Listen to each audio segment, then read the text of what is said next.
Hello ಸ್ನೇಹಿತರೆ, welcome back to my channel. ನಾನು ಚೈತ್ರ. ಮನೆ ಕೆಲಸ ಎಲ್ಲ ಮುಗಿಸಿ ತಿಂಡಿ ಅಂತೂ ಸಾನು ಹೋಗೋ ತನಕ ಆಗಿರುತ್ತೆ. ಇವಾಗ ಸ್ನಾನ ಮಾಡಿ ಬಂದಿದ್ದೀನಿ. ಬನ್ನಿ ಪೂಜೆ ಮಾಡಿಬಿಡೋಣ. ಸೊ ಇದರೊಂದಿಗೆ ಇವತ್ತಿನ ವ್ಲಾಗ್ ಕೂಡ ಶುರು ಮಾಡ್ತಾ ಇದ್ದೀನಿ. ನಿಮ್ಮ ಹತ್ರ ನನ್ನ ಒಂದು ವಾರದ ಎಕ್ಸ್ಪೀರಿಯನ್ಸ್ನ ಶೇರ್ ಮಾಡಬೇಕು. ಹೇಗಿತ್ತು, ನಾನು ಹೇಗೆ ಮ್ಯಾನೇಜ್ ಮಾಡಿದೆ, ಏನೆಲ್ಲ ತೊಂದರೆ ಆಯಿತು, ಏನಾದರೂ ಡಿಫ್ರೆನ್ಸ್ ಆಯಿತಾ, ಎಲ್ಲನೂ ಈ ವ್ಲಾಗಲ್ಲಿ ನಿಮ್ಮ ಜೊತೆ ಶೇರ್ ಮಾಡ್ತೀನಿ. ಬನ್ನಿ.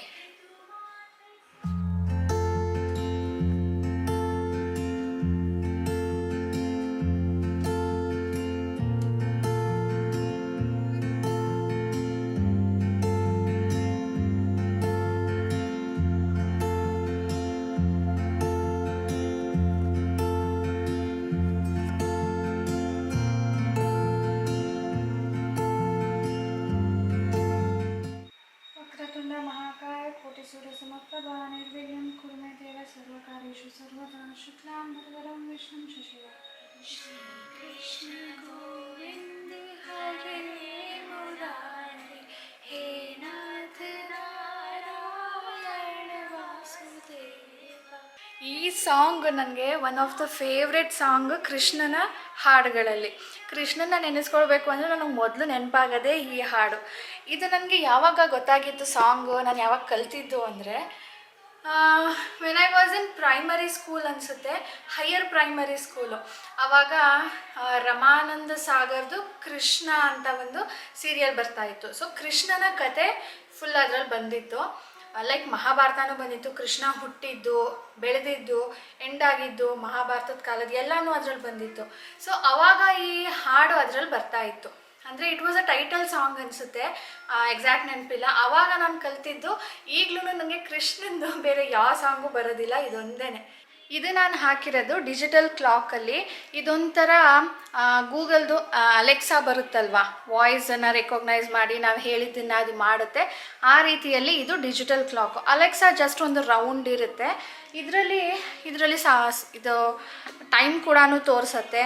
ಹಾಗೆ ನಮ್ಗೆ ಏನೇ ಇನ್ಫಾರ್ಮೇಷನ್ ಬೇಕು, ಜಸ್ಟ್ ಲೈಕ್ ಅಲೆಕ್ಸಾ, ಇವತ್ತಿನ ಡೇಟ್ ಎಷ್ಟು, ಈಗ ಟೈಮ್ ಎಷ್ಟು, ಹಾಡು ಹಾಕಿ, ಅಥವಾ ಏನಾದರೂ ಡೌಟ್ ಬಂತು like what is the weather there, ಅಥವಾ ಸಾನು ಸ್ಪೆಲ್ ಬಿ ಕಲಿತಾ ಇದ್ಲಲ್ವ, ಆಗ ಯಾವುದಾದ್ರೂ ಒಂದು ವರ್ಡು ನಮಗೆ ಪ್ರೊನೌನ್ಸ್ ಮಾಡೋದಕ್ಕೆ ಬರೋದಿಲ್ಲ, ಅಥವಾ ಅದರ ಮೀನಿಂಗ್ ಏನು ಅಂತ ತಿಳ್ಕೊಳ್ಬೇಕು ಅಂದಾಗ ನಾವು ಇದ್ರ ಜೊತೆ ಮಾತಾಡ್ತಾ ಇದ್ವಿ. Hey Google, what is the meaning of this ಅಂತ ಒಂದು ವರ್ಡ್ ಹೇಳಿದ್ರೆ ಅದು ಅದರ ಮೀನಿಂಗ್ನ ಓರಲ್ಲಿ ಹೇಳ್ತಾ ಇತ್ತು. ಸೊ ಸಾನುಗೆ ಅದು ತುಂಬಾ ಈಸಿ ಆಗ್ತಾ ಇತ್ತು. ಒಬ್ಬರು ಕೇಳ್ತಾ ಇದ್ರಿ, ಸ್ಪೆಲ್ ಬಿಗೆ ನೀವು ಹೇಗೆ ಸಾನುನ ಪ್ರಿಪೇರ್ ಮಾಡಿದ್ರಿ ಅಂಥೇಳಿ. ಅದಕ್ಕೆ ಅಂತಾನೆ ಒಂದು ಬುಕ್ ಬರುತ್ತೆ ಸ್ನೇಹಿತರೆ, ಬುಕ್ಲೆಟ್ ಬರುತ್ತೆ. ನೀವು ಹೊರಗಡೆ ಎಲ್ಲೂ ತೊಗೊಳ್ಬೇಕಾಗಿಲ್ಲ. ಈಗ ತೊಗೊಂಡು ಬರ್ತೀನಿ ತಡೀರಿ. ಈ ಬುಕ್ ಅಕಾಡೆಮಿಯಿಂದಾನೇ ಕೊಟ್ಟಿರೋದು, ನಾವು ಹೊರಗಡೆ ತೊಗೊಂಡಿದ್ದಲ್ಲ. ಇದಕ್ಕೆ ಸ್ಪೆಲ್ ಬಿಗೆ ಒಂದು ಎಂಟ್ರೆನ್ಸ್ ಫೀ ಇರುತ್ತೆ. ಅದು ನನಗೆ ಎಕ್ಸಾಕ್ಟ್ ಎಷ್ಟು ಅಂತ ನನಗೆ ನೆನಪಿಲ್ಲ. ಇವಾಗ ಸೆಕೆಂಡ್ ಲೆವೆಲ್ಗೆ ಅಂದರೆ ಇಂಟರ್ ಸ್ಕೂಲ್ ಕಾಂಪಿಟೇಷನ್, ಇದು ಸೆಕೆಂಡ್ ಲೆವೆಲ್ಲು, ಅದಕ್ಕೆ 250 ರೂಪೀಸ್ ಕಟ್ಟಿದೆ. ಅದಕ್ಕೆ ಈ ಥರದೊಂದು ಬುಕ್ ಕೊಡ್ತಾರೆ. ಇದು ಹಳೆ ಬುಕ್ಕು, ಅಂದರೆ ಫಸ್ಟ್ ಲೆವೆಲ್ದು ಬುಕ್ ಇದು. ಸೊ ಈ ಥರ ಇದರಲ್ಲಿ ಸ್ಪೆಲ್ಲಿಂಗ್ಸ್ಗಳಿರುತ್ತೆ. ಈ ಸ್ಪೆಲ್ಲಿಂಗ್ಸ್ನ ನಾವು ಅವಳಿಗೆ ಕಲಿಸ್ಬೇಕು. ನಾವು ಇದನ್ನು ಓರಲಿ ಹೇಳಿದಾಗ ಅವರು ಇದರ ಸ್ಪೆಲ್ಲಿಂಗನ್ನು ಹೇಳಬೇಕು. Like applause, abstain, achieve, anatomy, astronaut, ಈ ಥರ ಎಲ್ಲ ಇರುತ್ತೆ. ಆ್ಯಂಡ್ ಇದರಲ್ಲಿ ಕರೆಕ್ಟ್ ಮಾಡಿ ಅಂತಲೂ ಕೇಳಿರ್ತಾರೆ. ಒಂದು ಸ್ಪೆಲ್ಲಿಂಗ್ ಮಿಸ್ಟೇಕ್ ಇರುತ್ತೆ. 10 ಮಾರ್ಕ್ಸ್ಗಿರುತ್ತೆ. 10 ಮಾರ್ಕ್ಸ್ಗೆ ಇವ್ರು ಈ ಥರ ಕರೆಕ್ಟ್ ಮಾಡಬೇಕು. 3 ವರ್ಡ್ ಕೊಟ್ಟಿರ್ತಾರೆ. ಇನ್ನು 10 ಮಾರ್ಕ್ಸ್ಗೆ ಪಜಲ್ ಇರುತ್ತೆ. ಇನ್ನು 10 ಮಾರ್ಕ್ಸ್ಗೆ ಅವರು ಓರಲ್ಲಿ ಹೇಳ್ತಾರೆ, ಆಗ ಅವರು ಆ ಸ್ಪೆಲ್ಲಿಂಗ್ನ ಬರೀಬೇಕು. ಈ ಥರ 30 ಮಾರ್ಕ್ಸ್ಗೆ ಇರುತ್ತೆ. ಈಗ ನಾನು ಹೋಗ್ಬಿಟ್ಟು ತಿಂಡಿ ಮಾಡಿ ಬರ್ತೀನಿ. ತಿಂಡಿಗೆ ಇವತ್ತು ಹೆಲ್ತಿ ಸ್ಟಾರ್ಟ್ ಮಾಡಿದ್ದೀನಿ, ಯಾಕಂದರೆ ನೆನ್ನೆ ತನಕ ನಾನು ಫ್ರೂಟ್ ಡಯಟಲ್ಲಿದ್ದೆ, ಮುಗಿಸಿದ್ದೀನಿ. ಸೊ ಇವತ್ತು something healthy, not fruits. So ಇವತ್ತು ನಾನು ಮಾಡಿದ್ದೀನಿ ಮಿಲ್ಲೆಟ್ ದೋಸೆ. ಈ ಮಿಲ್ಲೆಟ್ ದೋಸೆ ಸ್ನೇಹಿತರೆ ಚೆನ್ನಾಗಿತ್ತು, ಕ್ರಿಸ್ಪಿಯಾಗಿತ್ತು. ರೈಸ್ ದೋಸೆ ಥರ ಬೆಳ್ಳಗಿರಲಿಲ್ಲ, ಬಟ್ ಟೇಸ್ಟ್ ವೈಸ್ ಚೆನ್ನಾಗಿತ್ತು. ಇದಕ್ಕೆ ನೀವು ನಿಮಗೆ ಮಿಲ್ಲೆಟ್ ಇಷ್ಟನೋ ಅದನ್ನು ಹಾಕ್ಕೊಳ್ಬೋದು. ಇಷ್ಟ ಅಂತ ಅಲ್ಲ, ಬಟ್ ಒಂಥರ ರುಟೀನ್ ಥರ ಮಾಡ್ಕೊಳ್ಬೋದು. ಒಂದು ಸಾರಿಗೆ ಒಂದು ಮಿಲೆಟ್, ಇನ್ನೊಂದು ಸಾರಿಗೆ ಇನ್ನೊಂದು ಮಿಲೆಟ್. ಅಥವಾ ನಿಮ್ಗೆ ಅಷ್ಟೊಂದು ಕನ್ಫ್ಯೂಷನ್ ಆಯಿತು ಅಂದರೆ ಒಂದು 3 4 ಮಿಲೆಟ್ಸ್ನ ಮಿಕ್ಸ್ ಮಾಡಿ ಕೂಡ ಉದ್ದಿನಬೇಳೆ ಹಾಕಿ ಈ ದೋಸೆ ಸೇಮ್ ದೋಸೆ ಥರನೇ ನಾವು ಮೆಷರ್ಮೆಂಟ್ ತೊಗೊಳ್ಬೇಕು. ಇದಕ್ಕೆ ಜಸ್ಟ್ ರೈಸ್ ಬದಲು ನೀವು ಮಿಲೆಟ್ನ ಹಾಕಬೇಕು. ಇದಕ್ಕೆ ಅನ್ನ ಹಾಕ್ತಿರೋ ಅವಲಕ್ಕಿ ಹಾಕ್ತಿರೋ 1:4 ಹಾಕ್ತಿರೋ ಅಥವಾ 1:3 ಹಾಕ್ತಿರೋ ಅದನ್ನು ನೀವೇ ಡಿಸೈಡ್ ಮಾಡಿ ನೀವು ಹಾಕ್ಕೊಳ್ಬೋದು. ಹೇಳಿದ್ನಲ್ಲ, ಟೇಸ್ಟ್ ವೈಸ್ ಚೆನ್ನಾಗಿರುತ್ತೆ and it's very good for health. So ಸ್ನೇಹಿತರೆ, ಈಗ ನನ್ನ ಎಕ್ಸ್ಪೀರಿಯನ್ಸ್ ಬಗ್ಗೆ ಮಾತಾಡೋಣ. 7 days ನಾನು ಏನು ಫ್ರೂಟ್ ಡಯಟ್ ಮಾಡಿದ್ನೋ ಅದು ನಾನು ಮಾಡಿದ್ದು ಡಿಟಾಕ್ಸ್ ಮಾಡೋದಕ್ಕೆ. ಅದು ಪ್ರಾಪರ್ ಮೆಥಡಾ ಇಂಪ್ರಾಪರ್ ಮೆಥಡಾ ಗೊತ್ತಿಲ್ಲ. ಗೂಗಲಲ್ಲಿ ನಾನು ಸರ್ಚ್ ಮಾಡಿದಾಗ ತುಂಬ ನಿಮಗೆ ಈ ಥರ ಮಾಡಿ ಆ ಥರ ಮಾಡಿ ಅಂತ ಹೇಳಿ, ಬ್ರೇಕ್ಫಾಸ್ಟ್ಗೆ ಇದು ತಿನ್ನಿ, ಲಂಚ್ಗೆ ಇದು ತಿನ್ನಿ, ಡಿನ್ನರ್ಗೆ ನೀವು ಈ ಥರ ತಿನ್ನಿ ಅಂದ್ಬಿಟ್ಟು ಅವರು ಟೈಮ್ ಟೇಬಲ್ ಕೊಟ್ಬಿಟ್ಟಿರ್ತಾರೆ. ಕೆಲವೊಬ್ಬರು ನೀವು ಈ ಥರ ಪ್ರಿಫರ್ ಮಾಡ್ಬೋದು, ಈ ಥರ ತಿನ್ಬೋದು ಅಂತ ಹೇಳಿರ್ತಾರೆ. ಸೊ ನಿಮಗೆ ಯಾವುದು ಈಸಿ ಅನಿಸುತ್ತೋ ಅದನ್ನು ಮಾಡಿ. ಸೊ ಇದು ನನ್ನ ಅಭಿಪ್ರಾಯ ಅಷ್ಟೇ. ಇದು ನಾನು ಯಾರನ್ನು ಕನ್ಸಲ್ಟ್ ಮಾಡಿಲ್ಲ. ಹಾಗಾಗಿ ನಾನು ನಿಮ್ಮನ್ನು ಇದನ್ನು ಕರೆಕ್ಟಾಗಿ ಇದೇ ರೀತಿಯಲ್ಲಿ ಫಾಲೋ ಮಾಡಿ ಅಂತಲೂ ನಾನು ಹೇಳೋದಿಲ್ಲ. ನನಗೇನು ಅನಿಸಿದ್ದಂದರೆ, ಈ ಫ್ರೂಟ್ ಡಯಟಿಂದ ಏನೂ ಹಾರ್ಮ್ ಇಲ್ಲ. ಸೊ ನಾನು ರಾಜೇಶ್ ಜೊತೆನೂ ಡಿಸ್ಕಸ್ ಮಾಡಿದಾಗ ಅವರು, ನೋಡು ಫ್ರೂಟ್ ನೀನು ದಿನ ಪೂರ್ತಿ ಬರೀ ಫ್ರೂಟೇ ತಿಂತೀಯಾ ಅಂದರೆ ನಿನ್ಗೆ ಅದರಿಂದ ಏನೂ ಬಾಡಿಗೆ ತೊಂದರೆ ಆಗೋದಿಲ್ಲ. ಫ್ರೂಟ್ ತಿನ್ನು, ರಾ ವೆಜಿಟೇಬಲ್ಸ್ ತಿನ್ನು, ಸ್ಪ್ರೌಟ್ಸ್ ತಿನ್ನು, ನಟ್ಸ್ ತಿನ್ನು, ಇದರಿಂದ ನಿನಗೆ ಒಳ್ಳೆಯದೇ ಆಗುತ್ತೆ. ಎಲ್ಲ ಥರದ ನ್ಯೂಟ್ರಿಯೆಂಟ್ಸ್ ಆ್ಯಂಡ್ ಮಿನರಲ್ಸ್ ನಿನಗೆ ಸಿಗ್ತಾ ಇದೆ. ಹಾಗಂತ ನಾನು ಫಾಲೋ ಮಾಡಿದ್ದು. ಸೊ ನಾನು ಹೇಳ್ತಿದ್ದೀನಿ ಇನ್ನೊಂದು ಸಾರಿ, ಇದನ್ನು ನೀವು ಹೀಗೇ ಫಾಲೋ ಮಾಡಿ ಅಂತ ನಾನು ಹೇಳೋದಿಲ್ಲ. ನಾನು ಕೂಡ ಗೂಗಲ್ ಸರ್ಚ್ ಮಾಡಿ ಇದನ್ನು ಮಾಡಿರೋದು. ನೀವು ಕೂಡ ಯಾರನ್ನಾದರೂ ಕನ್ಸಲ್ಟ್ ಮಾಡೋ ಹಾಗಿದ್ರೆ ಕನ್ಸಲ್ಟ್ ಮಾಡಿಬಿಟ್ಟೆ ನೀವು ಈ ಥರ ಶುರು ಮಾಡಿ. ಈಗ 7 days ನಾನು ಮಾಡಿದ್ದು ಡಿಟಾಕ್ಸ್ ಮಾಡೋದಕ್ಕೆ ಬಾಡಿ. ಎವ್ರಿ ನೈಟ್ ನಾನು 1 meal ತೊಗೊಳ್ತಾ ಇದ್ದೆ. ಆಗ ನಾನು ಯಾವುದೇ ಥರದ ಸಲಾಡ್ ಆಗಿರ್ಬೋದು, ಫ್ರೂಟ್ ಆಗಿರ್ಬೋದು, ವೆಜಿಟೇಬಲ್ ಆಗಿರ್ಬೋದು ತೊಗೊಳ್ತಾ ಇರಲಿಲ್ಲ. ಮಾರ್ನಿಂಗಿಂದ ನೈಟ್ ತನಕ ನನ್ನ ರುಟೀನ್ ಹೇಗಿತ್ತು ಅಂತ ಹೇಳಿ, ಲೈಕ್ ಫ್ರೂಟ್ ಡಯಟ್ ಮಾಡಬೇಕಾದ್ರೆ ನಾನು ನಿಮಗೆ ಫುಲ್ 1 dayದು ವ್ಲಾಗ್ನ ಶೇರ್ ಮಾಡಿದ್ದೀನಿ. ಅದನ್ನು ನೋಡಿ ನಿಮಗೊಂದು ಐಡಿಯಾ ಬರುತ್ತೆ ಹೇಗೆ ಮಾಡ್ಬೋದು, ಅದನ್ನು ನಾನು ಹೇಗೆ ಫಾಲೋ ಮಾಡಿದ್ದೆ ಅಂತ. ಫಸ್ಟ್ ಡೇ ನನಗೆ ಸಖತ್ ತೊಂದರೆ ಆಯಿತು. ಅದ್ರ ಬಗ್ಗೆ ಏನೂ ನಾಲೆಜ್ ಇರಲಿಲ್ಲ, ಹೇಗೆ ಮ್ಯಾನೇಜ್ ಮಾಡೋದು ಅಂತ. ಸೆಕೆಂಡ್ ಡೇ ನನಗೊಂದು ಐಡಿಯಾ ಸಿಕ್ತು, ನಾನು ಇದನ್ನು ಹೇಗೆ ಮಾಡ್ಬೋದು, ಹೇಗೆ ಮ್ಯಾನೇಜ್ ಮಾಡ್ಬೋದು. ಸಡನ್ನಾಗಿ ನೀವು ಊಟ ಮಾಡ್ತಾ ಇದ್ದವರು ಊಟ ಬಿಟ್ಬಿಟ್ರೆ ಆಬ್ವಿಯಸ್ಲಿ ಅದು ಆ ಥರ ಆಗುತ್ತೆ. ಸೊ ಏನು ಹೇಳ್ತಾರೆ ಅಂದರೆ, ನೀವು ಈ ಥರ ಫ್ರೂಟ್ ಡಯಟ್ ಮಾಡ್ತಾ ಇದ್ದೀನಿ ಅಂದಾಗ ದಿನ ಒಂದೊಂದು ಕಡಿಮೆ ಮಾಡ್ಕೊಂಡು ಬನ್ನಿ. ಲೈಕ್ ಫಸ್ಟ್ ಡೇ ನೀವು ಶುಗರ್ನ ಬಿಟ್ಬಿಡೋದು, ರೈಸ್ ಕಡಿಮೆ ಮಾಡಿಬಿಟ್ಟು ಬೇರೆ ಫುಡ್ಡನ್ನು ತೊಗೊಳ್ಳೋದು. ಈ ಥರ ನೀವು ಸ್ವಲ್ಪ ಸ್ವಲ್ಪ ಅಡ್ಜಸ್ಟ್ ಮಾಡಿಕೊಂಡು ನಿಮ್ಮ ಬಾಡಿಗೆ ಆಮೇಲೆ ನೀವು ಮೀಲ್ಸನ್ನು ಬಿಟ್ಬಿಟ್ಟು ಫ್ರೂಟ್ಸ್ ಆ್ಯಂಡ್ ವೆಜಿಟೇಬಲ್ಸ್ ಡಯಟ್ನ ಮಾಡಿ. ಒಟ್ಟಿಗೆ ನೀವು ಜಂಕ್ ತಿಂತಾ ಇರ್ತೀರಾ, ಆಯಿಲಿ ಫುಡ್ ತಿಂತಾ ಇರ್ತೀರಾ, ರೈಸು ಎಲ್ಲನೂ ತಿಂತಾ ಇರ್ತೀರಾ. ಒಟ್ಟಿಗೆ ನೀವು ಬಿಟ್ಬಿಟ್ರೆ ಆ ಬಾಡಿ ಅದು ತೊಗೊಳೋದಕ್ಕೆ ಕಷ್ಟ ಆಗುತ್ತೆ ಅಂತ. ಸೊ ಅದು ಕೂಡ ನನಗೆ ಪ್ರಾಬ್ಲಮ್ ಆಯಿತು. ನಾನು ಹಿಂದಿನ ದಿನದ ತನಕ ಚೆನ್ನಾಗಿ ತಿಂದುಬಿಟ್ಟು ಮಾರನೇ ದಿನ ಇದ್ದಕ್ಕಿದ್ದಂಗೆ ನಾನು ಊಟ ಬಿಟ್ಬಿಟ್ರೆ ಆಬ್ವಿಯಸ್ಲಿ ನಮ್ಮ ಬಾಡಿ ಅದಕ್ಕೆ ತಕ್ಕಂತೆ ರಿಯಾಕ್ಟ್ ಮಾಡ್ತಾ ಇರುತ್ತೆ, ಕೆಲಸ ಮಾಡ್ತಾ ಇರುತ್ತೆ. ಹಾಗಾಗಿ ನನಗೆ ಫಸ್ಟ್ ಡೇ ತೊಂದರೆ ಆಯಿತು. ಸೆಕೆಂಡ್ ಡೇ ಅದನ್ನು ಪ್ರಾಪರ್ ಮಾಡಿಕೊಂಡೆ.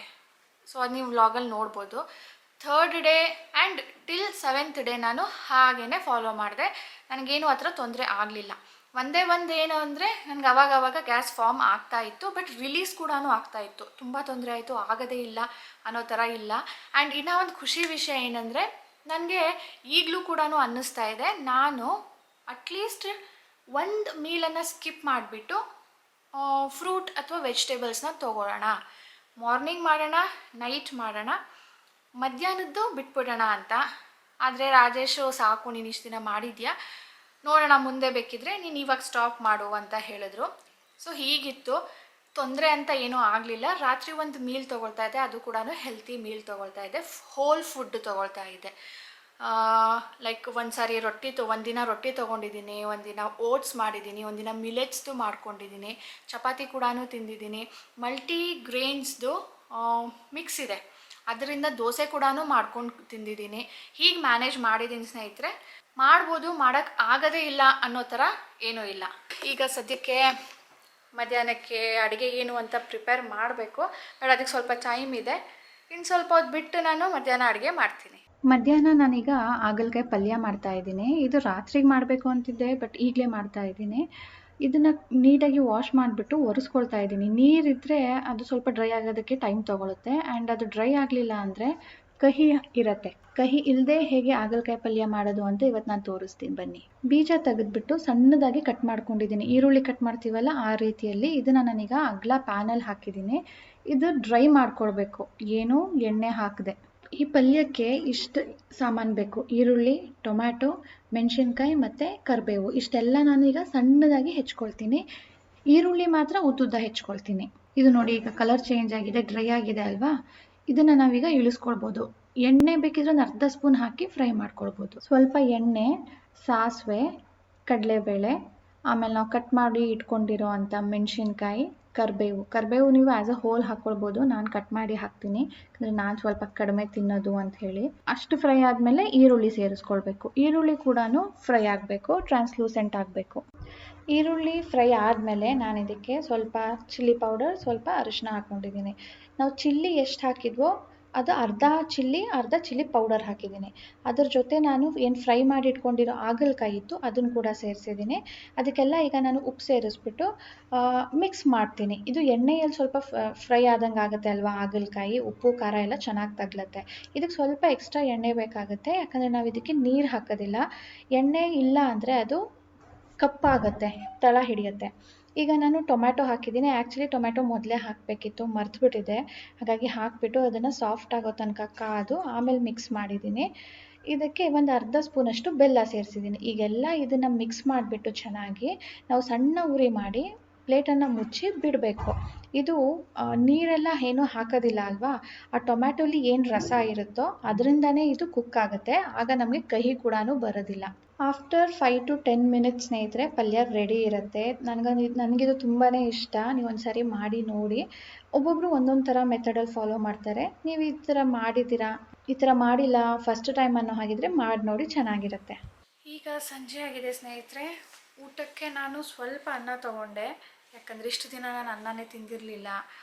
ಜಾಸ್ತಿ ಇವತ್ತು ಮಧ್ಯಾಹ್ನ ಹೋಲ್ ಬರೀ ರೈಸೇ ತಿನ್ನೋದು ಬೇಡ ಅಂತ ಹೇಳಿಬಿಟ್ಟು ಸ್ವಲ್ಪ ರೈಸ್ ತೊಗೊಂಡಿದ್ದೀನಿ, ಜಸ್ಟ್ ಟು ಸ್ಟಾರ್ಟ್. ಹಾಗೆ ಅದ್ರ ಜೊತೆ ಚಪಾತಿ, ಪಲ್ಯ ಮಾಡಿದ್ನಲ್ವಾ. ಎಲ್ಲರಿಗೂ ರಸಮ್ ಮತ್ತು ಅನ್ನ ಮಾಡಿದ್ದೆ. ಸೊ ಅವರಿಬ್ಬರು ರಸಮ್ ಅನ್ನ ತಿಂದರು. ನಾನು ರಾತ್ರಿ ಮಾಡೋ ಪಲ್ಯನ ಇವಾಗ ಮಾಡಿಬಿಟ್ಟು ಚಪಾತಿ, 1-2 ಚಪಾತಿ, ಸ್ವಲ್ಪ ರೈಸ್, ಅದ್ರ ಜೊತೆ ಪಲ್ಯ ತಿಂದಿದ್ದೀನಿ. ಸೊ ರಾತ್ರಿಗೂ ಕೂಡ ಅದೇ ಪಲ್ಯ. ಇನ್ನು ಸ್ನೇಹಿತರೆ, ನಾನು ಇಷ್ಟು ದಿನ ನನ್ನ ರುಟೀನ್ ಹೇಗಿತ್ತು ಅಂತ ವಿಡಿಯೋ ಮಾಡಿಲ್ಲ, ಯಾಕಂದರೆ ಸೇಮ್ ರುಟೀನ್ ಫಾಲೋ ಮಾಡ್ತಿದ್ನಲ್ವಾ ಅಂತ ಹೇಳಿಬಿಟ್ಟು. ಸೊ ಹಾಗಾಗಿ ನಾನು ಜಸ್ಟ್ ಫಸ್ಟ್ 2 ಡೇಸ್ದು ವಿಡಿಯೋ ಮಾಡಿದ್ದೆ, ನೆಕ್ಸ್ಟ್ ಗ್ಯಾಪ್ ಕೊಟ್ಬಿಟ್ಟು ಇವತ್ತು ಎಂಡಿಂಗ್ದು ವಿಡಿಯೋ ಮಾಡ್ತಾಯಿದ್ದೀನಿ.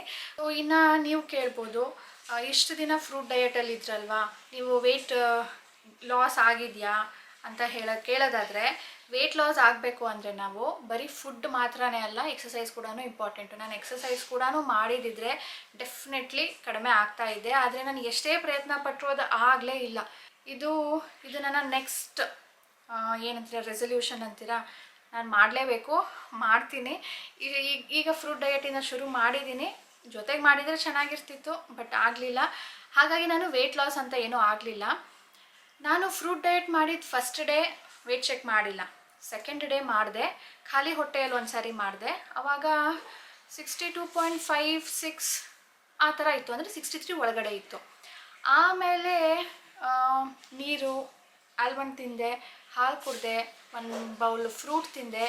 ಅರೌಂಡ್ 11-12 ಅಂತ ಅಂದ್ಕೊಳ್ಳಿ. ಆವಾಗ ನಾನು ವೆಯ್ಟ್ ಚೆಕ್ ಮಾಡಿದಾಗ ಎಷ್ಟು ಬರ್ತಾಯಿತ್ತು ನೋಡಿ. ಅದು ನಾನು ಅಷ್ಟೇ ಇದ್ದೀನ ಅಥವಾ ಮಷೀನ್ ಏನಾದರೂ ಆಗಿದೆಯಾ ಗೊತ್ತಿಲ್ಲ, ನನಗೆ 1 kg ಜಾಸ್ತಿ ತೋರಿಸ್ತಾ ಇತ್ತು. ಬಟ್ ನನಗೆ ಅದನ್ನು ನೋಡಿಬಿಟ್ಟು ಶಾಕ್ ಆಯಿತು, ಯಾಕಂದರೆ ನಾನು ಇಷ್ಟೊಂದು ಕಡಿಮೆ ಇರಲಿಲ್ವಲ್ಲ. 67, 65 ಆ ಥರ ಎಲ್ಲ ತೋರಿಸ್ತಿತ್ತಲ್ಲ ಅಂದ್ಬಿಟ್ಟು ನಾನು ಅದನ್ನು ಅಷ್ಟೊಂದೇನು ಗಮನ ಕೊಡಲಿಲ್ಲ. ಅಷ್ಟೇ ಸೆಕೆಂಡ್ ಡೇ ಏನು ವೆಯ್ಟ್ ಚೆಕ್ ಮಾಡಿದ್ನೋ ಅಷ್ಟೇ, ಅದಾದಮೇಲೆ ಮಾಡಲಿಲ್ಲ. ಸೊ ಬನ್ನಿ ಇವತ್ತು ಎಷ್ಟಿದ್ದೀನಿ ನೋಡೋಣ. ಈಗ ನಾನು ಕ್ಯಾಮ್ರಾ ಇಟ್ಕೊಂಡಿದ್ದೀನಿ ಕೈಯಲ್ಲಿ, ನೋಡೋಣ ಎಷ್ಟು ತೋರಿಸುತ್ತೆ.